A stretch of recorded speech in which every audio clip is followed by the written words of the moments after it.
Hola chicos, un gusto verlos nuevamente. En este caso vamos simplemente a recordar los tipos de enlaces que existen de acuerdo a las estructuras que mantienen las sustancias que nosotros vamos a poner en manifiesto. En este caso, nosotros sabemos que existen fuerzas, diferentes tipos de fuerzas dentro de una estructura. Pueden ser fuerzas intermoleculares o fuerzas intramoleculares. Intramoleculares significa que se encuentran dentro de la molécula, cómo están conformadas las moléculas. E intermoleculares es la fuerza que mantienen en conexión entre moléculas y moléculas. Son dos cosas diferentes, pero de acuerdo a las fuerzas que existen y a los tipos de enlaces que pueden también crearse, vamos a ver lo siguiente para que ustedes puedan tener una distinción apropiada y no se vayan a confundir en el momento en que hablemos de los tipos de sustancias y a su vez los tipos de enlaces que existen entre ellas o los puentes que se crean entre ellas. Nosotros podemos evidenciar en esta pequeña tablita que he tomado como referencia lo siguiente, que de acuerdo a las estructuras y a los tipos de enlaces que existen, sabemos que existen enlaces iónicos, enlaces covalentes, enlaces metálicos. Y nosotros podemos ver y podemos darnos cuenta que mientras las estructuras van cambiando, los estados de agregación también, la solubilidad también, ya sean estos polares o no polares, la conductividad eléctrica también. Y bueno, podemos darnos cuenta que en las sustancias iónicas, vamos a encontrar redes cristalinas formadas por iones positivos y negativos. Por lo general, estas sustancias son sólidas. Recuerden que en la última ocasión estábamos hablando nosotros sobre los tipos de enlaces que existían. Básicamente estamos hablando de enlaces fuertes, en donde la solubilidad en el agua va a ser bastante alta y la solubilidad en solventes no polares va a ser baja o prácticamente nula. En cuanto a la conductividad eléctrica, va a ser alta y la sustancia está en función a la solución. Entonces, por ejemplo, nosotros tenemos en esta ocasión al cloruro de sodio, NaCl, la sal común más utilizada. Si ustedes se darán cuenta, el cloruro de sodio sí es disolvente, pero ¿en qué? En sustancias polares. Es decir, en líquido, en agua, lógicamente va a disolverse. Pero en sustancias tal vez más viscosas, más espesas, en solventes no polares va a ser un poco indisoluble, es decir, casi no se va a disolver en su totalidad. Mientras que los tipos de sustancias covalentes, por lo general en su estructura los encontramos en forma de moléculas recristalinas formadas por átomos. Entre los estados de segregación los vamos a encontrar en sólidos, líquidos gaseosos, ya que son moléculas, y las sólidas en redes cristalinas. Recordemos que en los estados de segregación de la materia estamos hablando de los estados de la materia como tal, es decir, estado sólido, estado líquido, estado gaseoso.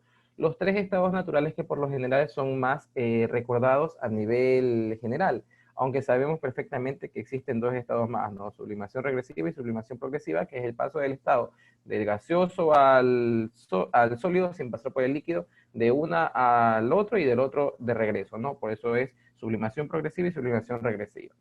En cuanto a lo que es solubilidad en el agua y otros solventes polares, nosotros sabemos que estos, los covalentes, son altos si la sustancia es polar, bajos o nulos si la sustancia es no polar. En cuanto a la solubilidad en solventes no polares, es muy bajo o nula si la sustancia es polar, alta si la sustancia es no polar, y la conductividad de electricidad es muy baja o casi nula. En este caso tenemos, por ejemplo, los líquidos o gases como el agua, amoníaco, dióxido de carbono, la sacarosa, etcétera, etcétera. Mientras que en las sustancias metálicas nosotros vamos a poder evidenciar a quiénes. Vamos a poder evidenciar en la estructura las redes cristalinas metálicas formadas por iones positivos. En su estado de segregación por lo general son sólidos, exceptuando el mercurio. En este caso son sólidos, en su mayoría casi todos, exceptuando el mercurio. Recuerden que el mercurio reacciona a la temperatura. Y por lo general son solubles entre sí para formar aleaciones. Por lo general no se combinan ni con sustancias solventes polares ni con sustancias no polares. Por lo general son buenos conductores de electricidad. En algún momento dado yo les hablaba a ustedes que entre los metales más conocidos y que son excelentes conductores de electricidad, tenemos al cobre, tenemos a la plata y el mejor de todos, el oro, que casi no se lo usa precisamente por su factor económico, es demasiado alto. Y en cuanto a los ejemplos, pues ya se los acabé de mencionar, cobre, hierro, aluminio, entre otros. Aparte de esto, nosotros tenemos que saber que de acuerdo a los puentes o a las uniones que existen, va a ser factible a lo mejor su conductividad, y en este caso yo les hablaba de dos tipos de fuerzas. Existen lo que son las fuerzas intermoleculares y las fuerzas intramoleculares. En este caso vamos a ver un pequeño ejemplo de los tipos de fuerzas que existen.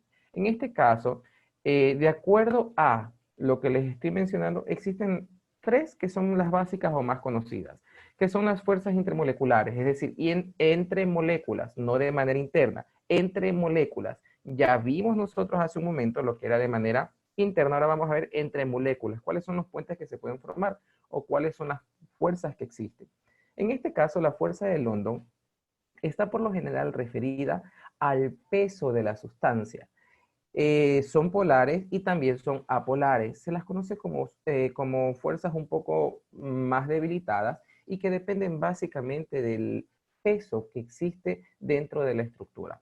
Mientras que la fuerza dipolo-dipolo tiene fuerzas un poco mejor establecidas, a pesar de que sus puentes son de hidrógenos, uno de los mejores para poder unir sustancias, se los conoce más en las moléculas polares. En este caso no significa que no contengan fuerzas de London, sí contienen. Y esto precisamente es lo que lo hace una fuerza un poco superior o mejor.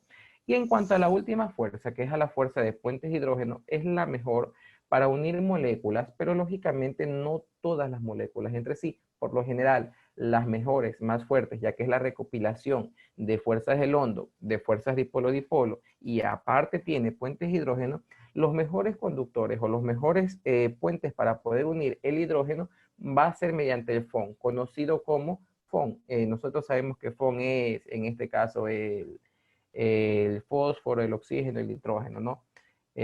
Bueno, fósforo, pero realmente el fósforo lo prefiero yo con P. Pero bueno, perdón, es el flúor. Entonces, eso es lo más conocido que nosotros sabemos referente a aquello, ¿no? Eso sería todo realmente en cuanto a las fuerzas intermoleculares y lo que yo puedo hablarles referente a las fuerzas internas que tiene una molécula, ya sea intramolecular o externa intermolecular, que lo acabamos de ver en este momento a continuación. No se olvide de lo que le dije hace un momento, FON, flúor, oxígeno, nitrógeno, ¿sí? No se vaya a olvidar de aquello. Muchas gracias por su atención y su tiempo y nos vemos en la próxima clase. Recuerden que estos videos son exclusivamente para ustedes, para que lo puedan ver. Gracias.